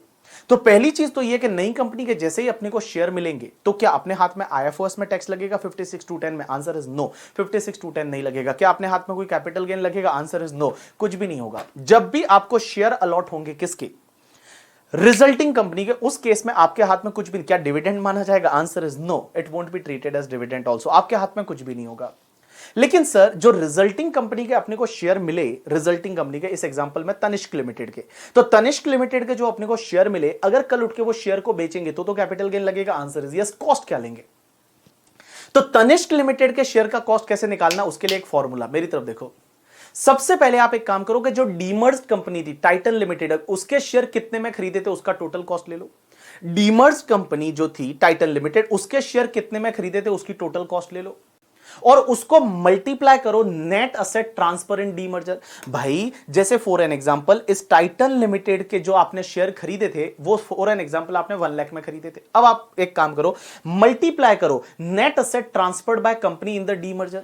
भाई डीमर्जर में ये ज्वेलरी डिवीजन की नेट असेट क्या थी, कितनी ट्रांसफर की है, तो नेट असेट की वैल्यू आ गई for an example 200 crore and divide करो net worth just before the demerger. Suppose इस पूरी कंपनी की नेटवर्थ कितनी थी, 500 करोड़। तो बेटा यहां पे आपका कितना कॉस्ट आ जाएगा, रिजल्टिंग कंपनी के शेयर का कॉस्ट। अपन क्या निकाल रहे हैं, रिजल्टिंग कंपनी के शेयर का कॉस्ट। कैसे निकालने का, पुरानी कंपनी के शेयर कितने में खरीदे थे वो ले लो पहले, multiply by net asset transfer in demerger और divide by net worth just before the demerger, तो आपको रिजल्टिंग कंपनी के शेयर का कॉस्ट मिल जाएगा। अब एक बात बताओ, जो डीमर्ज्ड कंपनी है उसके शेयर का कॉस्ट फिर तो कम हो जाएगा क्योंकि इसमें से आपने ये प्रोपोर्शनेट करके रिजल्टिंग कंपनी के शेयर का कॉस्ट निकाल दिया। तो अब डीमर्ज्ड कंपनी के शेयर है उसका कॉस्ट क्या बचेगा, तो भैया जो रिजल्टिंग कंपनी के शेयर का कॉस्ट आया वो माइनस कर दो तो बचेगा, that is called your demerge company के शेयर का कॉस्ट। फॉर एन एग्जांपल मैं लेता हूं, जैसे मैंने टाइटन के शेयर खरीदे थे 1 लाख में, ठीक है।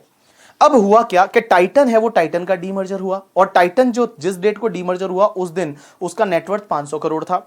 अब इसमें से इन्होंने क्या किया कि भाई सपोज 200 करोड़ है वो तनिष्क को ट्रांसफर कर दिया, तो मेरे लिए जो टाइटन लिमिटेड के शेयर थे वो 1 लाख में खरीदे थे। अब मान लो मुझे क्या हुआ, तनिष्क लिमिटेड के 300 शेयर और मिल गए। अब वो 300 शेयर मुझे जो तनिष्क लिमिटेड के मिले इसका कॉस्ट कैसे निकालूं, तो उसके कॉस्ट के लिए मुझे क्या करना, 1 लाख टाइटन के लिमिटेड के शेयर का कॉस्ट मल्टीप्लाई करूंगा 200 करोड़ की एसेट ट्रांसफर की डीमर्जर में, डिवाइड बाय 500, तो यहां पे बेटा 40,000 आता है। तो ये 40,000 जो है, this 40,000 is cost of acquisition of 300 share in the Tanishq limited. Now question is that what is the cost of acquisition of share in Titan Limited? तो Titan Limited के शेयर का कॉस्ट मेरा 60,000 बच जाएगा, तो 60,000 डिवाइड बाय जितने भी Titan के शेयर रहेंगे वो मेरा कॉस्ट बच जाएगा। तो टाइटन के शेयर जब भी मैं बेचूंगा उसकी कॉस्ट है मुझे 60,000 लेनी है। अब एक और चीज समझना, सर ये 300 शेयर जो मुझे डीमर्जर में रिजल्टिंग कंपनी के शेयर मिले इसकी कॉस्ट निकालना तो आपने सिखाया। पीरियड ऑफ होल्डिंग कहां से लूं, तो पीरियड ऑफ होल्डिंग आपको लेना है पुरानी कंपनी जो है डीमर्ज जो ओरिजिनल कंपनी थी उसके शेयर कब से खरीदे थे वहां से पीरियड ऑफ होल्डिंग लेना है और इंडेक्सेशन भी वहीं से लेना है करके, ठीक है। तो भैया पीरियड ऑफ होल्डिंग आपको कहां से लेना है, जब आपने डीमर्ज कंपनी पुरानी कंपनी के शेयर कब खरीदे थे वहां से पीरियड ऑफ होल्डिंग, और अगर इंडेक्सेशन होता है तो वो भी आपको वहां से लेना है। This is called your demerger. और डीमर्जर के केस में भी बेटा जो सेगमेंट ट्रांसफर हो रहा है, जो यूनिट ट्रांसफर हो रही है करके, ठीक है, इस यूनिट के जो भी बिजनेस के लॉसेस रहेंगे और अनअब्सॉर्ब्ड डेप्रिसिएशन रहेगा वो नई company set of carry forward कर सकती है, बट यहां पे रिमेनिंग पीरियड मिलेगा, यहां पे फ्रेश 8 इयर्स का टाइम लिमिट नहीं मिलेगा। You got my point or not? Yes. उसके बाद एक टॉपिक है that is the bond washing, bond stripping, पहले डिविडेंड स्ट्रिपिंग भी यहां पे था, that is not important at all because last year तक डिविडेंड स्ट्रिपिंग था बट अभी डिविडेंड स्ट्रिपिंग इस साल से नहीं है। अब हम बात करते हैं टैक्सेशन ऑफ डिविडेंड और डीम डिविडेंड की। सर डिविडेंड पे क्या होगा, तो इस बार मैं बताऊं आपको, डोमेस्टिक कंपनी से डिविडेंड मिला तो भी टैक्सेबल है और फॉरेन कंपनी से डिविडेंड मिला तो भी टैक्सेबल है। अगर आपको डोमेस्टिक कंपनी से जो डिविडेंड मिलता है दैट इज आल्सो टैक्सेबल और फॉरेन कंपनी से डिविडेंड मिलता है that is also taxable under income from other sources. इस साल डीडीटी वाला वगैरह कंसेप्ट सब हट चुका है। तो आपको डिविडेंड मिलता है डोमेस्टिक कंपनी या फॉरेन कंपनी से, तो आपके हाथ में इनकम फ्रॉम अदर सोर्सेज में टैक्सेबल हो जाएगा करके, ठीक है। अब एक चीज समझना, डोमेस्टिक कंपनी फॉरेन कंपनी किसको बोलते हैं, तो देखो एक तो होती है इंडियन कंपनी, एक डोमेस्टिक कंपनी, एक फॉरेन कंपनी। इंडियन कंपनी में ऐसी कंपनी जो इंडिया में इनकॉर्पोरेट हुई है, फॉरेन कंपनी इंडिया के बाहर इनकॉर्पोरेट हुई है। Domestic company, all Indian companies are domestic company. Foreign company भी डोमेस्टिक कंपनी बन जाएगी अगर उस फॉरेन कंपनी ने इंडिया में प्रिस्क्राइब अरेंजमेंट किए हैं डिविडेंड डिस्ट्रीब्यूशन के। प्रिस्क्राइब अरेंजमेंट का मतलब उनका एजीएम इंडिया में हो रहा है, उनको शेयर रजिस्टर इंडिया में मेंटेन करना पड़ेगा एंड ऑल। तो अगर फॉरेन कंपनी ऐसा कुछ करती है तो वो डोमेस्टिक कंपनी की कैटेगरी में आ जाएगी, ठीक है, लेकिन ऐसा नॉर्मली होता नहीं है। तो मैं बता दूं आज की डेट में आपको डिविडेंड जो मिलता है किससे, डोमेस्टिक कंपनी से या फॉरेन कंपनी से, that is going to be taxable under income from other sources. अब एक चीज समझ समझना, इनकम फ्रॉम अदर सोर्सेज से टैक्सेबल होगा, लेकिन कौन सी रेट से टैक्सेबल होगा? नॉर्मल टैक्स रेट से। मेरे लिए स्लैब रेट है तो स्लैब रेट से, कंपनी के लिए 25% है तो 25%, 30%, 30%, फर्म के लिए 30%, तो depends on your tax rate, उस रेट से टैक्सेबल होगा।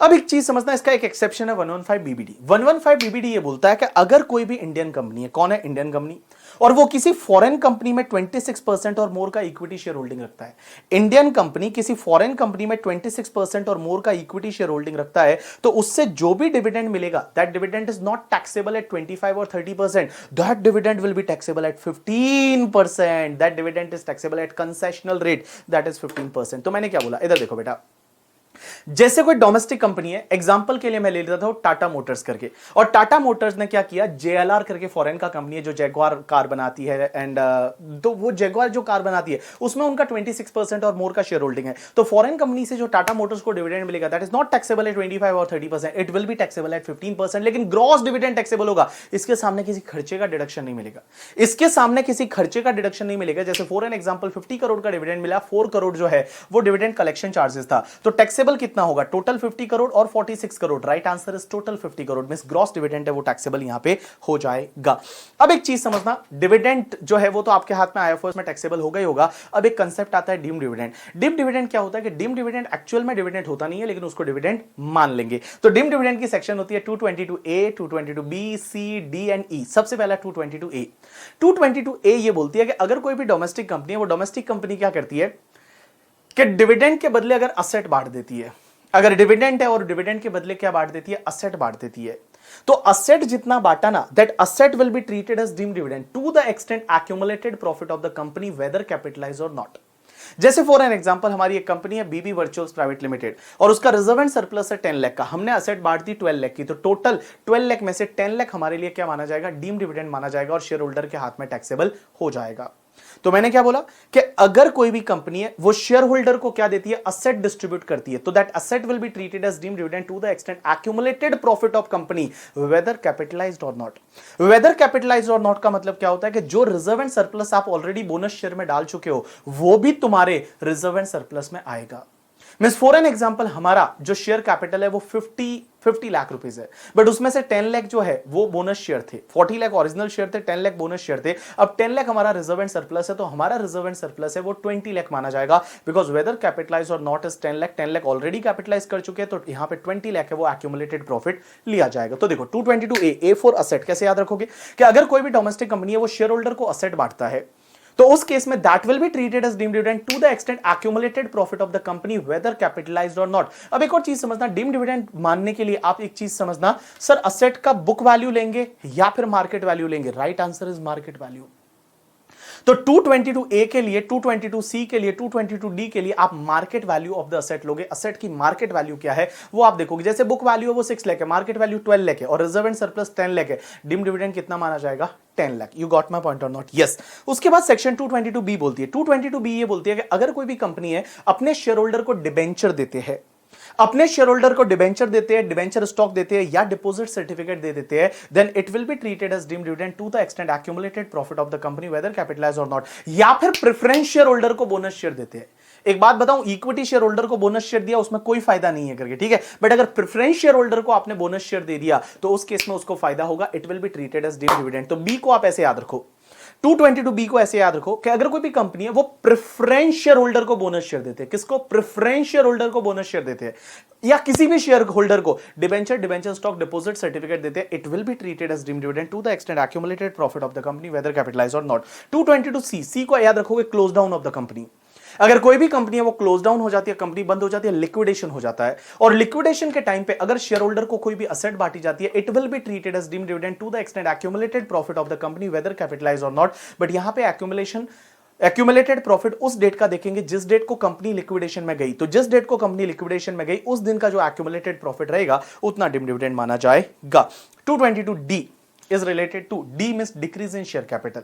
कंपनी क्या करती है? अपने शेयर को डिक्रीज कर देती है, मींस शेयर का फेस वैल्यू डिक्रीज करके और रिटर्न कर देती है पैसा। जैसे 10 रुपए का शेयर का फेस वैल्यू था, उसको 2 रुपए पे लाके और 8 रुपया रिटर्न कर देती है, तो 8 रुपया जो रिटर्न किया that will be treated as deemed dividend to the extent accumulated profit of company whether capitalise और नॉट। वेदर कैपिटलाइज और नॉट मतलब अगर डिक्रीज इन शेयर कैपिटल करके और शेयर होल्डर को कुछ ना कुछ डिस्ट्रीब्यूट किया जाता है, then it will be treated as deemed dividend to the extend accumulated profit of the company whether capitalise और not. You got my point or not? Yes. अब एक और चीज समझना है यहां पे, अगर शेयर होल्डर को कोई डिस्ट्रीब्यूट नहीं हुआ, मींस 10 रुपए का शेयर है, उसको 5 शेयर दे दिए 2-2 रुपए वाले, तो क्या यहां डीम्ड डिविडेंड माना जाएगा? ना बाबा ना, यहां कुछ फायदा हुआ ही नहीं। मतलब आप शेयर की फेस वैल्यू कम करके शेयर होल्डर को कुछ ना कुछ देते हो बेचारे को, then it will be treated as deemed dividend to the extend accumulated not. अब एक बात बताओ, next part is related to 222E। और 222E क्या बोलता है? All people just pay attention. 222E है वो सिर्फ क्लोजली हेल्ड कंपनी के केस में लगता है, और ये सेक्शन ये बोलती है कि अगर कोई भी क्लोजली हेल्ड कंपनी अपने शेयर होल्डर को, जिसके पास 10% और मोर का इक्विटी शेयर होल्डिंग है, क्लोजली हेल्ड कंपनी अपने शेयर होल्डर को जिसके पास 10% और मोर का इक्विटी शेयर होल्डिंग है, उसको लोन और एडवांसेस देती है, then it will be treated as deemed dividend to the extend accumulated profit of the company. या अगर उस शेयर होल्डर को नहीं दिया, किसी कंसर्न को दिया जिसमें उस शेयर होल्डर का सब्सटेंशियल इंटरेस्ट है at any time during the previous year, means किसी कंसर्न को दिया और उस कंसर्न में इस शेयर होल्डर का सब्सटेंशियल इंटरेस्ट है at any time during the previous year, then also it will be treated as deemed dividend to the extend accumulated profit of company.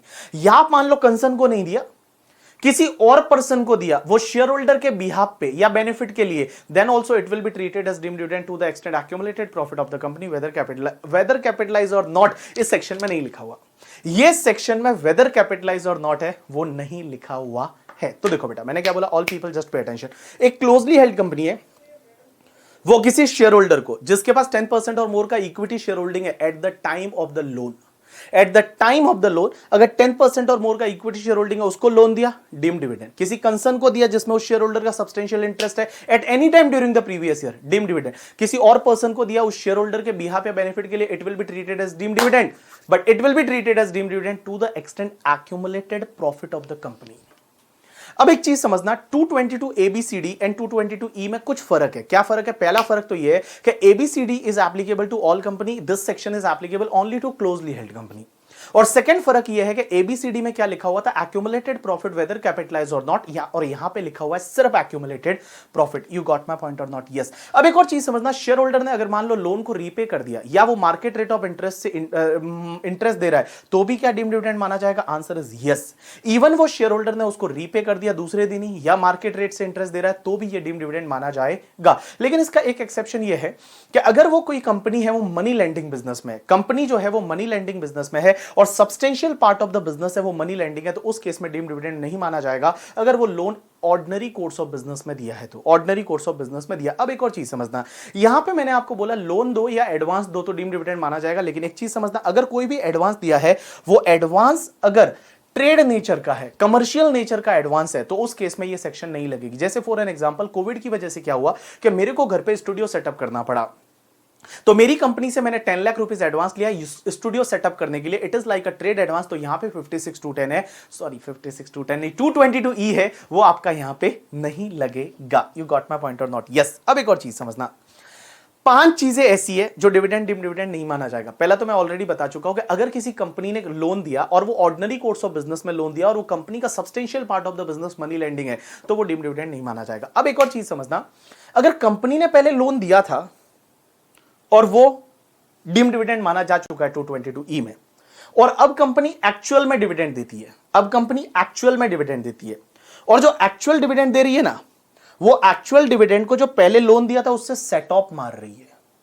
पहले कंपनी ने लोन दिया था, वो डीम्ड डिविडेंड माना जा चुका है 222E में। अब कंपनी एक्चुअल में लोन देती है और एक्चुअल में जो लोन दे रही है उसको सेट ऑफ कर रही है, किससे? जो पहले लोन दिया था उससे। तो अब जो सेट ऑफ हुआ जितना अमाउंट, वो डिविडेंड है, वो नहीं माना जाए। You got my point or not? Yes. Buyback of share है, वो डिविडेंड डीम्ड डिविडेंड नहीं माना जाता। एज वेल एज द, मैंने आपको बताया कि अगर कोई भी रिजल्टिंग कंपनी डीमर्स कंपनी के शेयर होल्डर को जो शेयर देती है free of cost, it is also not treated as dividend deemed dividend. Means resulting company ने डीमर्स कंपनी के शेयर होल्डर को जो भी शेयर्स अलॉट किए, that won't be treated as dividend और डीम्ड डिविडेंड। अब एक और चीज समझना, या फिर जो 222C एंड डी है, C का मतलब close down of the company, 222C and D का मतलब डिक्रीज इन शेयर कैपिटल, वो दोनों सेक्शन प्रेफरेंस शेयर होल्डर के केस में नहीं लगेगी। मींस प्रेफरेंस शेयर होल्डर को लिक्विडेशन पे कोई भी पैसा मिलता है या फिर decrease in share capital preference share holder के केस में हो रहा है, तो सेक्शन 222C और डी नहीं लगेगी। मींस वहां डिविडेंड डीम्ड डिविडेंड नहीं माना जाएगा।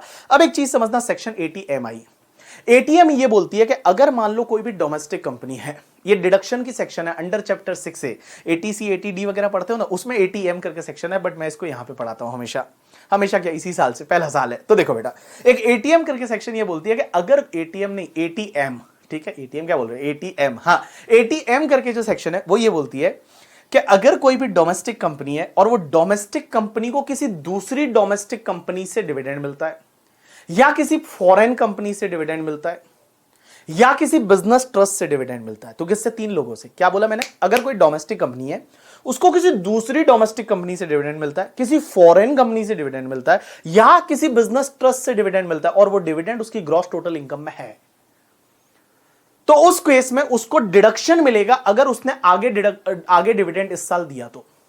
इस साल जितना उसने आगे डिविडेंड दिया, जितना उसने डिस्ट्रीब्यूट किया डिविडेंड, या जितना डिविडेंड मिला, विच एवर इज लोअर का डिडक्शन मिलेगा एटीएम में। तो एटीएम क्या बोलती है? मेरी तरफ देखो, मेरी तरफ देखो, मेरी तरफ देखो, मेरी तरफ देखो। अगर कोई कंपनी है डोमेस्टिक कंपनी, और डोमेस्टिक कंपनी को किसी दूसरी डोमेस्टिक कंपनी से क्या मिलता है? डिविडेंड मिलता है, या किसी फॉरेन कंपनी से डिविडेंड मिलता है, या किसी बिजनेस ट्रस्ट से डिविडेंड मिलता है, तो ये डिविडेंड आईएफओएस में टैक्सेबल होगा। कहां? आईएफओएस में जाएगा, कंपनी के हाथ में, और टोटल इनकम में आएगा। अब एक चीज समझना, ये ग्रॉस टोटल इनकम में आएगा। अब इस साल जितना डिविडेंड दिया और जितना डिविडेंड मिला है, विच एवर इज लोअर है, वो आपको डिडक्शन एटीएम में मिल जाएगा। जैसे फॉर एन एग्जांपल, मेरी कंपनी है बीबी वर्चुअल्स प्राइवेट लिमिटेड, इसको इस साल में 10 करोड़ का डिविडेंड मिला किसी डोमेस्टिक कंपनी एंड ऑल से। अब वहां कोई शेयर होल्डिंग की जरूरत नहीं है, सब्सिडरी वगैरह की कोई जरूरत नहीं, ऑल कोई भी डोमेस्टिक कंपनी से डिविडेंड मिला, फॉरेन कंपनी से मिला, या बिजनेस ट्रस्ट से मिला, 10 करोड़ का मिला, और इस साल हमने हमारे शेयर होल्डर को सपोज 7 करोड़ का डिविडेंड दिया, तो हमको 7 करोड़ का डिडक्शन मिलेगा। 10 crore 7 crore lower comes to 7 crore. लेकिन एक चीज समझना, डिविडेंड अपने शेयर होल्डर को कब तक डिस्ट्रीब्यूट करना पता है? Up to the specified date. और स्पेसिफाइड डेट को इन्होंने डिफाइन किया कि जो रिटर्न फाइलिंग की ड्यू डेट है उससे 1 महीना पहले, जो रिटर्न फाइलिंग की ड्यू डेट है उससे 1 महीना पहले। जैसे फॉर एन एग्जांपल, अपन प्रीवियस ईयर 2021 की बात करते हैं, तो 2021 प्रीवियस ईयर कब तक चलेगा? 31 मार्च 2021 तक। हमारा रिटर्न फाइलिंग का ड्यू डेट कब आएगा? 31 अक्टूबर 2021। तो उससे 1 महीना पहले, दैट इज 30 सितंबर 2021। तो बेटा 1 अप्रैल 2020 से लेकर और 30 सितंबर 2021 तक जो भी हम डिविडेंड शेयर होल्डर को डिस्ट्रीब्यूट करेंगे, वो सब और जितना इस साल में डिविडेंड मिला प्रीवियस ईयर 2021 में, विच एवर इज लोअर है, उतने का आपको डिडक्शन मिल जाएगा। मैंने यहां पे काफी एग्जांपल्स वगैरह दे रखे हैं, अगर आप ये एग्जांपल्स वगैरह देखोगे तो आपको समझ में आ जाएगा। अब एक और चीज समझना, मैंने लास्ट में एक नोट दे रखा है, और ये नोट ये बोलता है कि बेटा डिविडेंड जो है, डीडीटी कंसेप्ट इस साल से हटा है। डीडीटी कंसेप्ट है वो इस साल से हटा है, मींस इस साल जो भी कंपनी डिविडेंड देगी उस पर डीडीटी नहीं लगेगा, शेयर होल्डर के हाथ में टैक्सेबल होगा नॉर्मल टैक्स रेट से। लेकिन एक चीज समझना, हो सकता है किसी कंपनी ने डिविडेंड डिक्लेयर लास्ट ईयर कर दिया था, 31 मार्च 2020 से पहले, 31 मार्च 2020 से पहले उन्होंने डिक्लेयर कर दिया था, डीडीटी गवर्नमेंट को पे कर दिया था, मुझे डिस्ट्रीब्यूट इस साल हुआ, इस साल मुझे डिविडेंड मिला, तो क्या मेरे हाथ में टैक्सेबल होगा? Answer is no. मेरे हाथ में वो 1034 से एग्जेम्प्ट हो जाएगा, लेकिन अगर वो 10 लाख से ज्यादा है तो 10% से टैक्सेबल होगा, जैसा लास्ट ईयर तक होता था। Next section is tax in case of the liquidation. Company close down हो जाती है, कंपनी लिक्विडेट हो जाती है, कंपनी लिक्विडेशन में चली जाती है। तो एक बात बताओ, जब भी कंपनी लिक्विडेशन में चली जाती है, तो लिक्विडेशन के केस में शेयर होल्डर को जो असेट बांटी जाती है, शेयर होल्डर को जो असेट मिलती है, पहले तो वो बेटा आईएफओएस में टैक्सेबल होगी कितना? जितना डिविडेंड है, जितना डीम डिविडेंड है, to the extent accumulated profit of the company. To the extent accumulated profit of the company, it will be taxable under income from other sources as a dividend in hands of the shareholder. अब एक बात समझना, जो asset मिली और जो पैसा मिला, asset and पैसा मिला, to the extent accumulated profit of the company IFOS में टैक्सेबल हो जाएगा डीम डिविडेंड 222C में। जैसे मैं एक एग्जांपल लेता हूं कि कंपनी ने असेट दी, वो मान लो 10 लाख की दी, और उसमें से डीम डिविडेंड 2 लाख हो गया, तो 2 लाख आईएफओएस में टैक्सेबल होगा। अब एक बात बताओ, कैपिटल गेन कैलकुलेशन के लिए, क्योंकि शेयर होल्डर को कैपिटल गेन भी लगेगा, उसका शेयर चला गया लिक्विडेशन की वजह से, तो यहां शेयर होल्डर को कैपिटल गेन लगेगा, तो फुल वैल्यू ऑफ कंसिडरेशन क्या लोगे पता है? जो आपको असेट मिला वो, जो आपको डिविडेंड मिला, सॉरी, जो आपको असेट मिला वो, जो आपको मनी मिला वो, और माइनस कर दो जितना डीम डिविडेंड माना गया, वो माइनस कर दो, that will be the full value of consideration. और उसमें से जब आपने शेयर खरीदे हो उसकी कॉस्ट जो है वो आप माइनस कर दो, तो आपको कैपिटल गेन का अमाउंट है वो मिल जाएगा। अब एक और चीज समझना, यहां कैपिटल गेन शेयर होल्डर को उस ईयर में लगेगा, यहां कैपिटल गेन शेयर होल्डर को उस ईयर में लगेगा जिस ईयर में उसको असेट डिस्ट्रीब्यूट होती है, लेकिन वो शेयर का पीरियड ऑफ होल्डिंग है ना, वो शेयर का पीरियड ऑफ होल्डिंग आप लिक्विडेशन की डेट तक ही लोगे, मींस लिक्विडेशन की जिस दिन कंपनी लिक्विडेशन में गई उस दिन तक का ही आप शेयर का पीरियड ऑफ होल्डिंग लोगे, लेकिन आपको कैपिटल गेन उस ईयर में लगेगा जिस ईयर में आपको असेट्स है वो कंपनी से मिलती है under liquidation. You got my point or not? Yes. Now next topic is buyback. Buyback is very interesting. सबसे पहली चीज कि सर बायबैक के केस में होता क्या था, तो बायबैक के केस में मैं बताऊं कंपनी के हाथ में कुछ नहीं होता था, शेयर होल्डर के हाथ में कैपिटल गेन लगता था। बायबैक के केस में कंपनी के हाथ में कुछ नहीं होता था, शेयर होल्डर के हाथ में कैपिटल गेन लगता था। शेयर होल्डर के हाथ में कैपिटल गेन कैसे लगता था?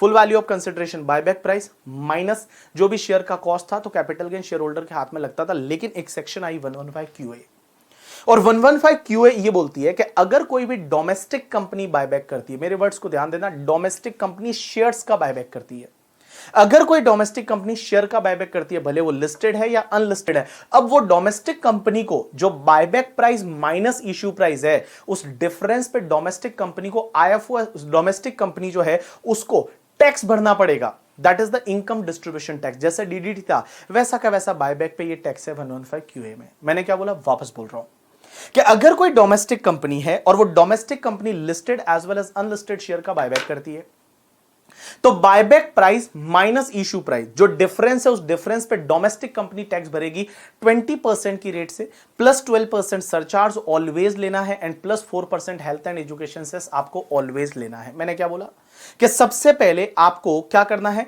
मैं क्या बोला, all people just pay attention, 20% tax rate, 12% surcharge, health and education cess 4%, effective tax rate will be the 23.296%।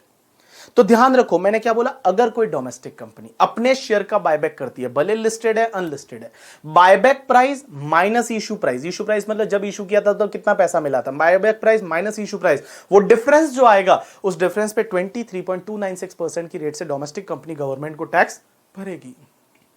अब क्वेश्चन ये आता है कि सर शेयर होल्डर को क्या कैपिटल गेन लगेगा? नहीं। अगर 115 QA लग गया और कंपनी ने टैक्स भर दिया 23.296%, तो शेयर होल्डर के हाथ में ये एग्जेम्प्ट हो जाएगा ड्यू टू सेक्शन 1034A। अब एक बात समझो, कंपनी को ये टैक्स कब तक भरना है? 14 डेज के अंदर अंदर, मतलब जिस दिन उन्होंने बायबैक किया, जो इस दिन बायबैक किया उससे 14 डेज के अंदर अंदर उनको गवर्नमेंट को टैक्स भरना पड़ेगा। अगर नहीं भरा तो 15 डेज से 1% पर मंथ और पार्ट ऑफ द मंथ की रेट से इंटरेस्ट लगेगा, और वो कंपनी है वो असेसी इन डिफॉल्ट भी मानी जाएगी। You got my point or not? Yes. अब क्वेश्चन ये आता है कि सर इशू प्राइस क्या कैसे निकालेंगे, what will be the issue price? क्योंकि क्या होगा कि जैसे आज कंपनी ने एक शेयर है वो 300 में बायबैक किया, तो buyback price is 300, buyback price है वो 300 है। सर इशू प्राइस क्या लेंगे? तो इशू प्राइस कितने में इशू किया था वो इशू प्राइस, जैसे फॉर एन एग्जांपल इशू किया था वो 50 में किया था और उस पे प्रीमियम था 10 रुपए का, तो 60 रुपीज का इशू प्राइस। तो 300 माइनस 60 240 है, उस 240 पे टैक्स भरना पड़ेगा। एक बात बताओ, जितना इशू प्राइस ज्यादा होगा कंपनी को फायदा होगा, क्योंकि कंपनी को कम टैक्स पे करना पड़ेगा। अब एक चीज समझना, इशू प्राइस लोगे क्या? तो इशू प्राइस सबसे पहले, अगर मान लो कंपनी ने शेयर इशू किए थे और लोगों ने सब्सक्राइब किए थे, तो इशू प्राइस क्या होगा? जितना पैसा कंपनी को मिला including the amount of the premium, means issue price क्या होगा? जो कंपनी को अमाउंट मिला इंक्लूडिंग द प्रीमियम 60 रुपीज है वो इशू प्राइस होगा। लेकिन एक बात बताओ, जो कंपनी को पैसा मिला उसमें से कंपनी ने मान लो पहले ऑलरेडी कुछ अमाउंट रिटर्न कर दिया था, 60 रुपीज कंपनी को मिला था, कंपनी ने मान लो कुछ साल पहले उसमें से 20 रिटर्न कर दिया, तो अब इशू प्राइस कितना लोगे? 40 लोगे। भाई सीधी सी बात है, जो इतना रिटर्न कर दिया वो आप लेस कर दोगे, तो अभी आप 40 लोगे। लेकिन एक चीज समझना, जितना आपने रिटर्न किया, जितना कंपनी ने रिटर्न किया था 20 रुपीज, अगर मान लो वो deem dividend under section 222E माना जा चुका है, अगर वो deem dividend under section 222E माना जा चुका है और कंपनी ने उस पर अगर DDT भर दिया था अंडर सेक्शन 115 वो जो लास्ट ईयर तक था, तो उस केस में आपको लेस करने की जरूरत नहीं है। तो देखो मैंने दो चीजें बताई, पहली चीज इशू प्राइस क्या है? जितना अमाउंट कंपनी को मिला including the amount of the premium. But company ने कुछ अमाउंट मान लो बायबैक से पहले भी रिटर्न किया है, तो जितना रिटर्न किया था वो इशू प्राइस में से लेस कर दो। लेकिन वो लेस नहीं होगा अगर वो डीम डिविडेंड माना जा चुका है अंडर सेक्शन 222D और कंपनी ने उस पर DDT अंडर सेक्शन 115 वो भरा था। अब एक बात समझना, अगर कोई ईसॉप में शेयर इशू करते हैं, तो ईसॉप में शेयर इशू करते हैं तो इशू प्राइस क्या होगा? Fair market value of the share or amount credited to the share capital and security premium जो भी है, whichever is lower. Means fair market value of the share and amount credited to the share capital security premium whichever is lower है वो issue price माना जाएगा। Normal case में ये दोनों चीजें है वो सेम आएगी। Fair market value of the share and amount credited to share capital and security premium ये दोनों सेम ही आएगी, तो बेटा इशू प्राइस वही हो जाएगा। अब एक और चीज समझना, अगर अमलगमेशन में जैसे पुरानी कंपनी है, फॉर एन एग्जांपल इधर देखो, एक पुरानी कंपनी है जिसका नाम था साई लिमिटेड। साई लिमिटेड ने 1 लाख शेयर इशू किए थे 100 रुपए की रेट से, 1 करोड़ इशू प्राइस था। 1 करोड़ रुपया पुरानी कंपनी को साई लिमिटेड को मिला था। अब साई लिमिटेड अमलगमेटेड हो गई शिरडी लिमिटेड के साथ, और शिरडी लिमिटेड ने क्या किया पता है, साई के शेयर होल्डर को 1,20,000 शेयर इशू कर दिया फ्री ऑफ कॉस्ट। पहले उन्होंने 1 लाख शेयर इशू किए थे 100 रुपए में, तो 1 करोड़ रुपया पुरानी कंपनी को मिला था, 1 करोड़। अब नई कंपनी जो अमलगमेशन के बाद नई कंपनी ने पुरानी कंपनी के 1 लाख शेयर के बदले उन्होंने 1,20,000 शेयर दे दिए। तो क्वेश्चन आता है कि 1,20,000 शेयर का इशू प्राइस क्या होगा। तो 1,20,000 शेयर का इशू प्राइस क्या होगा, इशू प्राइस कैसे निकालोगे, पहले आप लोग पुरानी कंपनी को कितना पैसा मिला था, तो पुरानी कंपनी को मिला था 1 करोड़ रुपया, 1 करोड़ रुपीस, डिवाइड बाय नई कंपनी ने कितने शेयर इशू किए, तो 1,20,000, so it's comes to the 83.33। तो भैया पुरानी कंपनी के शेयर का, अब नई कंपनी ने शेयर इशू किए तो नई कंपनी के शेयर का इशू प्राइस आ जाएगा 83.33। तो देखो अमलगमेटेड कंपनी ने अमलगमेटिंग कंपनी के शेयर के बदले शेयर इशू किया, तो आपको कैसे इशू प्राइस निकालना है कि पुरानी कंपनी को जो पैसा मिला था डिवाइड बाय नई कंपनी ने कितने शेयर इशू किए उससे डिवाइड कर लो, आपको मिल जाएगा इशू प्राइस। अब सर डीमर्जर के केस में, तो डीमर्जर के केस में इशू प्राइस कैसे निकालेंगे, तो डीमर्जर के केस में एग्जांपल लेते हैं अपन टाइटन वाला, ठीक है। तो सबसे पहले आपको क्या देखना है कि भैया टाइटन ने पहले कितना पैसा मिला था वो पैसा ले लो। टाइटन को जब टाइटन ने पहले जब शेयर इशू किए होते तो कितना पैसा मिला था, उसको मल्टीप्लाई करो net asset transfer in demerger और divide by net. Net asset transfer in demerger और डिवाइड बाय नेटवर्थ जो भी आएगा that is the issue price of share issued by Tanishq limited. ये तनिष्क लिमिटेड के शेयर का इशू प्राइस आ जाएगा, और जो रिमेनिंग बचेगा वो टाइटन लिमिटेड के शेयर का इशू प्राइस हो जाएगा। जैसे फॉर एन एग्जांपल टाइटन ने शेयर इशू किए थे 1 करोड़ में। अब भैया 1 करोड़ में टाइटन ने शेयर पहले ओरिजिनली इशू किए थे, अब यहां पे इनका जो डिवीजन टूट के और तनिष्क बन गया, और तनिष्क ने अभी कुछ शेयर इशू किए, तो तनिष्क के शेयर का इशू प्राइस क्या निकालोगे पता है, टाइटन को कितना पैसा मिला था इशू करने पे वो amount multiply by net asset transfer in demerger divide by net worth just before the demerger, ये तनिष्क के शेयर का इशू प्राइस हो जाएगा। तो तनिष्क के शेयर का इशू प्राइस अलग कर दो, तो जो बचेगा वो टाइटन के शेयर का इशू प्राइस है, वो आपको मिल जाएगा। You got my point or not? Yes. अब एक और चीज समझना, किसी असेट के बदले आप शेयर इशू करते हो या किसी लाइबिलिटी को सेटल करने के लिए आप शेयर इशू करते हो, किसी असेट मिलती है असेट के बदले शेयर इशू करते हो, या लाइबिलिटी को सेटल करने के लिए शेयर इशू करते हो, तो उस केस में इशू प्राइस क्या लेने का पता है, एफएमवी ऑफ द असेट और लाइबिलिटी। जो असेट और लाइबिलिटी है उसका सबसे पहले आप फेयर मार्केट वैल्यू ले लो, और दूसरा amount credited to the share capital and security premium whichever is lower है वो इशू प्राइस हो जाएगा। तो मैंने क्या बोला, जो भी एफएमवी ऑफ द असेट और लाइबिलिटी, और दूसरा किससे कंपेयर करोगे, amount credited to share capital and security premium, जो लोअर रहेगा that will be your issue price. अब एक और चीज समझना, अगर कोई भी प्रोप्राइटरी कंसर्न था या पार्टनरशिप फर्म था, उसको कन्वर्जन होके सक्सेशन होके वो कंपनी बदल गया, पता पड़ा है अपन ने आया उसमें कैपिटल गेन में, कि प्रोप्राइटरी कंसर्न और कंपनी है, सॉरी प्रोप्राइटरी कंसर्न और पार्टनरशिप फर्म है, वो सक्सीड होके और कंपनी बदल गया, तो कंपनी ने क्या किया, शेयर इशू किए होंगे प्रोप्राइटर को या पार्टनर को।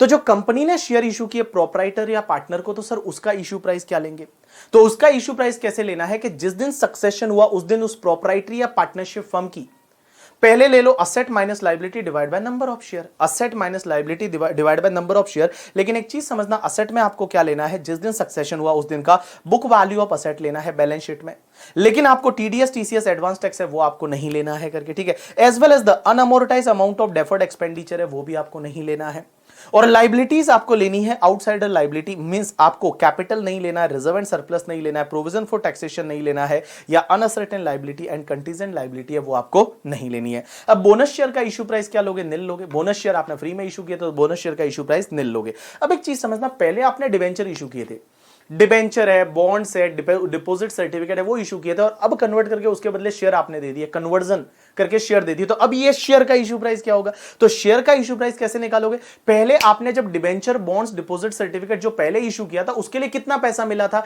डिवाइड बाय अब नंबर ऑफ शेयर कितने इशू किए उसको डिवाइड कर दो, आपको पर शेयर का इशू प्राइस मिल जाएगा। मैंने क्या बोला कि अगर मान लो डिबेंचर है, बॉन्ड्स है, डिपॉजिट सर्टिफिकेट है, उसके बदले अब आप शेयर इशू कर रहे हो, उसके बदले कन्वर्जन हो रहा है, तो क्वेश्चन ये आता है कि सर अभी जो शेयर इशू किया उसका इशू प्राइस क्या होगा, तो आपको क्या देखना है, सबसे पहले जो डिबेंचर बॉन्ड्स डिपॉजिट सर्टिफिकेट आपने इशू किए तो उसका कितना पैसा आपको मिला था, divide by number of share, उसके बदले कितने इशू किए, वो आपका इशू प्राइस आ जाएगा। अगर कोई भी डीमैट फॉर्म में शेयर हेल्ड किए हुए हैं, डीमटेरियलाइज फॉर्म में अगर मान लो कोई भी कंपनी बायबैक करती है, डीमैट फॉर्म से बायबैक कर रही है, तो इशू प्राइस क्या लेंगे, फीफो मेथड फॉलो करेंगे। जो पहले इशू किया था वो ये माना जाएगा पहले बायबैक हो रहा है, जो उसके बाद इशू किया था वो बाद में बायबैक हो रहा है, फीफो मेथड है वो आपको फॉलो करना है। और अगर मान लो कोई भी केस में नहीं आता, जो ऊपर वाले जितने भी केस डिस्कस किए उसके बाहर का कोई केस है, तो उस केस में फेस वैल्यू ऑफ शेयर है वही तुम्हारा इशू प्राइस माना जाएगा। You got my point or not? Yes. चलो एक और topic, political party. Political parties को जो भी इनकम मिलता है that is the exempt. Political party के लिए सिर्फ एंड सिर्फ बिजनेस का इनकम टैक्सेबल होता है। बिजनेस का इनकम टैक्सेबल मीन सैलरी हो नहीं सकती, house property, capital gain, IFOS का इनकम है वो एग्जेम्प्ट हो जाता है। और मैं बता दूं पॉलिटिकल पार्टी के लिए मेन जो इनकम होती है वो वॉलंटरीली कंट्रीब्यूशन से मिलती है, मीन डोनेशन मिलता है, डोनेशन की इनकम होती है। अब एक चीज समझना, पॉलिटिकल पार्टी के लिए ये डोनेशन की इनकम है वो भी एग्जेम्प्ट है, आंसर इज यस। लेकिन यहां पे कुछ कंडीशन है कि पॉलिटिकल पार्टी जो है वो पॉलिटिकल पार्टी को ये एग्जेम्पशन 13A का तभी मिलेगा जब पहली कंडीशन उसको books of accounts and documents बनाना पड़ेगा, दूसरी कंडीशन उसकी ऑडिट करवानी पड़ेगी, तीसरी कंडीशन पॉलिटिकल पार्टी को अगर कोई भी डोनेशन मिलता है और वो डोनेशन 20,000 रुपए से ज्यादा है, if that donation is more then 20,000 से ज्यादा है, 20,000 से ज्यादा है, तो उसका रिकॉर्ड मेंटेन करना पड़ेगा। पर अगर इलेक्टोरल बॉन्ड से मिला तो रिकॉर्ड मेंटेन करने की जरूरत नहीं। मैंने क्या बोला कि पॉलिटिकल पार्टी को अगर कोई डोनेशन मिलता है किसी पर्सन से दैट इज मोर देन 20,000, तो वो डोनर का डिटेल रिकॉर्ड मेंटेन करना पड़ेगा। बट अगर वो इलेक्टोरल बॉन्ड से मिला तो कोई रिकॉर्ड मेंटेन करने की जरूरत नहीं है। उसके बाद एक और कंडीशन कि पॉलिटिकल पार्टी को कोई डोनेशन मिलता है जो 2,000 रुपीज से ज्यादा है, तो वो कैश में नहीं ले सकते। मींस 2,000 रुपीज से ज्यादा का डोनेशन है वो account payee cheque, account payee demand draft, any mode of electronic clearing system through bank account और any other electronic mode as may be prescribe, या इलेक्टोरल बॉन्ड से ही ले सकते हैं, इसको छोड़ के और किसी भी मोड से नहीं ले सकते। You got my point or not? Yes. अब एक और चीज समझना, तो अगर मान लो इसमें से कुछ वायलेशन हो गया, जैसे पॉलिटिकल पार्टी को मान लो 50,000 के 2 डोनेशन मिले जिसका रिकॉर्ड मेंटेन नहीं है, और पॉलिटिकल पार्टी का बाकी सब कंडीशन सेटिस्फाइड हो रही है, टोटल डोनेशन इस साल में 1,000 करोड़ है, तो क्वेश्चन ही आता 1,000 करोड़ पूरी इनकम टैक्सेबल हो जाएगी या सिर्फ वायलेशन पार्ट वाली टैक्सेबल होगी? आईसीआई का जो व्यू है वो ये है कि सिर्फ जो वायलेशन होता है, वायलेशन वाली पार्ट है, वायलेशन वाला पार्ट है वही टैक्सेबल होगा, ऑल इनकम टैक्सेबल नहीं होगी। You got my point or not? Yes. अब एक चीज समझना, आप पॉलिटिकल पार्टी को जब भी आप डोनेशन देते हो, आप पॉलिटिकल पार्टी को डोनेशन देते हो तो आपको अंडर चैप्टर 6A में डिडक्शन मिलता है, अंडर सेक्शन 80 जीजीबी और जीजीसी। और 80 जीजीबी इंडियन कंपनी के लिए होती है, 80 जीजीसी है वो ऑल एसएससी के लिए होते हैं, 100% डिडक्शन मिल जाता है। लेकिन कंडीशन ये है कि you have to make the donation by any mode other than cash, cash में आप डोनेशन नहीं कर सकते हो। Next topic is topic number 12 is electoral trust. Electoral trust जो होता है, अब समझने की कोशिश करना, इलेक्टोरल ट्रस्ट को जो भी इस साल में डोनेशन मिलता है, सिर्फ डोनेशन की बात कर रहा हूं, अदर इनकम की बात नहीं कर रहा हूं, डोनेशन। इलेक्टोरल ट्रस्ट को इस साल में जितना डोनेशन मिलता है उसका 95% और मोर अगर उसने इस साल पॉलिटिकल पार्टी को डिस्ट्रीब्यूट कर लिया, तो जितना डोनेशन इस साल में मिला है वो पूरा एग्जेम्प्ट है। मैंने क्या बोला? इस साल इलेक्टोरल ट्रस्ट को जितना डोनेशन मिलता है उसका 95% और मोर अगर पॉलिटिकल पार्टी को डिस्ट्रीब्यूट कर दिया, तो जितना डोनेशन इस साल में मिला वो पूरा एग्जेम्प्ट, उस पर कोई टैक्स नहीं लगेगा। अब एक चीज समझना, अगले साल क्या होगा? अगले साल जितना डोनेशन इलेक्टोरल ट्रस्ट को मिलता है और लास्ट ईयर का एक्यूमुलेशन, मतलब जो पिछले सालों का एक्यूमुलेशन है, मतलब जितना पॉलिटिकल पार्टी को आपने पिछले सालों में नहीं बांटा उसको एक्यूमुलेट करना है, और उसका 95% और मोर अगर पॉलिटिकल पार्टी को बांट दिया, तो जो भी नेक्स्ट ईयर डोनेशन मिलेगा दैट इज टोटली एग्जेम्प्ट। तो मैं क्या बोल रहा हूं? All people just pay attention. अगर कोई भी इलेक्टोरल ट्रस्ट है, उस इलेक्टोरल ट्रस्ट को डोनेशन मिलता है, इलेक्टोरल ट्रस्ट को जो डोनेशन मिलता है वो डोनेशन का, इलेक्टोरल ट्रस्ट को जो इस साल डोनेशन मिला एंड लास्ट ईयर का जो एक्यूमुलेशन है उसकी टोटल का 95% और मोर अगर आपने पॉलिटिकल पार्टी को डिस्ट्रीब्यूट कर दिया, तो जो भी इस साल में आपको डोनेशन मिला है वो पूरा एग्जेम्प्ट हो जाएगा, उस पर कोई टैक्स नहीं लगेगा। अब एक चीज समझना, ये सिर्फ डोनेशन के लिए है। इलेक्टोरल ट्रस्ट को अगर कोई दूसरी इनकम होती है, जैसे एफडी का इंटरेस्ट वगैरह मिलता है, that is going to be taxable, वो आपके लिए टैक्सेबल हो जाएगा। अब एक और चीज समझना, आप अगर इलेक्टोरल ट्रस्ट को डोनेशन दो या पॉलिटिकल पार्टी को दो, आपके लिए तो सेम ही बात है, ठीक है। आपको डिडक्शन 80 जीजीबी जीजीसी में मिलेगा। कंडीशन वही है कि donation should be made by any mode other than cash, cash में नहीं पे कर डोनेशन देना। अब एक और चीज समझना, इलेक्टोरल ट्रस्ट डोनेशन किस किस से नहीं ले सकता? तो पहली चीज तो इलेक्टोरल ट्रस्ट है किसी भी ऐसे व्यक्ति से डोनेशन नहीं ले सकता जो इंडिया का सिटीजन नहीं है। या किसी फॉरेन एंटिटी से वो डोनेशन नहीं ले सकता, किसी अदर इलेक्टोरल ट्रस्ट से वो डोनेशन नहीं ले सकता, गवर्नमेंट कंपनी से वो डोनेशन नहीं ले सकता, as well as the foreign sources से वो डोनेशन नहीं ले सकता। और इलेक्टोरल ट्रस्ट है वो कैश में डोनेशन नहीं ले सकता। Electoral trust account payee cheque, account payee demand draft, any mode of electronic clearing system through bank account और एनी अदर इलेक्ट्रॉनिक मोड है, उसी से डोनेशन ले सकता है। Done. So that's enough for today. तो आज के लिए इतना बहुत है। अगले लेक्चर में कंटिन्यू करेंगे जब आगे अपन वेरियस एंटिटी है उसको अपन रिवाइज करेंगे, जिसमें पार्टनरशिप फर्म एंड ऑल आगे जो है वो हम रिवाइज करने वाले हैं। तो चलो गाइज, आज के लिए इतना बहुत है। मैं आपको बोल रहा हूं करके, ठीक है, बस पढ़ाई करते रहो, खुश रहा करो करके, ठीक है। और पढ़ाई पे थोड़ा अभी लग जाओ और अच्छे से लग जाओ और प्लानिंग करो, टाइम टेबल बनाओ और टाइम टेबल को फॉलो करने की कोशिश करो। बहुत बार ऐसे दिन निकलते होंगे जिसमें पूरे दिन बैठे रहे और उसके बाद भी पढ़ाई नहीं हुई। ऐसा होता होगा? यस सर, होता है करके, ठीक है। सबके साथ होता है, आप अकेले नहीं हो, हमारे साथ भी होता है। हमारे साथ भी होता है कि कभी रिकॉर्ड लेक्चर करना है, पूरा दिन हो गया, कुछ भी नहीं हुआ, ऐसा हो सकता है करके, ठीक है। बट अपने आप को उससे फटाफट बाहर निकालो और थोड़ा मोटिवेट हो गए और वापस से लग जाओ पढ़ाई करने में ढंग से। ऐसे बहुत सारे दिन निकलेंगे जब आपका आउटपुट बिल्कुल ही नहीं रहेगा, but don't worry about that. Next day फिर आप उसको सेटअप करो धीरे धीरे और ढंग से फोकस करके और पढ़ाई करो। और हमेशा एक चीज़ दिमाग में ऐसा इमेजिन करके चलो कि जिस दिन अपन सीए बनेंगे क्या फीलिंग रहेगी, अमेजिंग वाले करके, ठीक है। जो लोग आपको आज तू और तुम कह के बुलाते हैं वो आप कह के बुलाएंगे कि चलो सीए साहब आ गए, समथिंग लाइक दैट, ठीक है। तो अच्छा लगता है, अच्छा फील होता है, बिकॉज अपन ने चालू किया है, यहाँ तक पहुँच गए तो कंप्लीट तो करना ही है, ठीक है। तो लग जाओ फटाफट और कंप्लीट करो। आज के लिए इतना बहुत है। अगले लेक्चर में इसके आगे कंटिन्यू करते हैं।